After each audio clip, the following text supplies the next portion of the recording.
virgin birth. I was bored. I was hanging out at the shop one night. I was working on this soul classic, 1937, ex-priest, probably committed any kind of lewd act you could think of in your life. I was doing some major repair work to the undercarriage of that individual. When I thought to myself, shit, I want some company. Maybe I want a family, you know? But I didn't want the old lady part, you know? I didn't want the... I wanted to be provided, but not so much that I had to worry about more than one person. I just kind of wanted like a companion, like a dog. But somebody that I could actually have talk back to me. And I knew I didn't want to be a robot. So, because I'm all powerful, I thought, if God wants a son, I'll get a son. But I'm looking at the whole universe. For some reason, I'm thinking, I want a kid.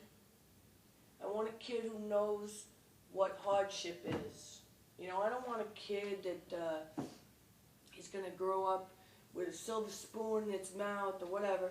So, I see this lady in like, you know, the eastern, like Saharan, like the, you know, the part of the world that there's a desert, the dry. I screwed up, honestly. I didn't want that to be dry, but it's dry. I saw this lady, I'm going to call her Mary. I don't know what her name was. She seemed lonely. And I said to myself, oh, I like when they break perfectly like that, you know. I said to myself, how can I help this lady? How can I have this brought up? And I said, get her pregnant. She obviously wanted something to care for.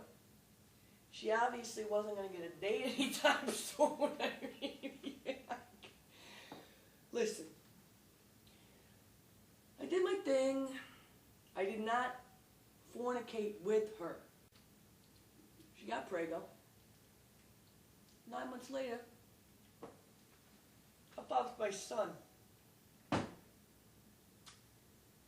She gets pregnant, has this kid, and I'm a handy person. That's my trade. I want to make sure this kid has skills, so I will it. This kid's a fucking carpenter. I mean, he can build shit like nobody's biz. He does that for a while. Then, forgive myself on this one, I started talking to him.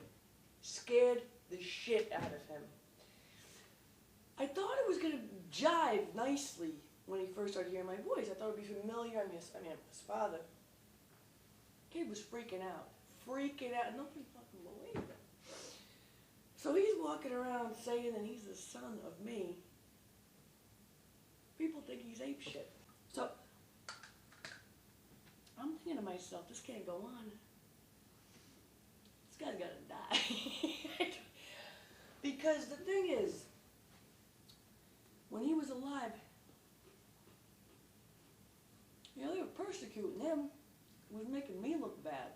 So things get carried away with Jesus, my son, in case you didn't know his name. You know what happened. I didn't want it to be that graphic, I'll tell you right now. Anyway, I really wanted people to believe him, so I made him rise from the dead. Who could dispute that, am I right? When you see a guy nailed up there, boom, bam, dead and buried, he emerges, okay? I would call that probably a miracle. But back to Mary, Virgin, we're talking about the Virgin, but we lost touch. You know, things, time passes, you move on.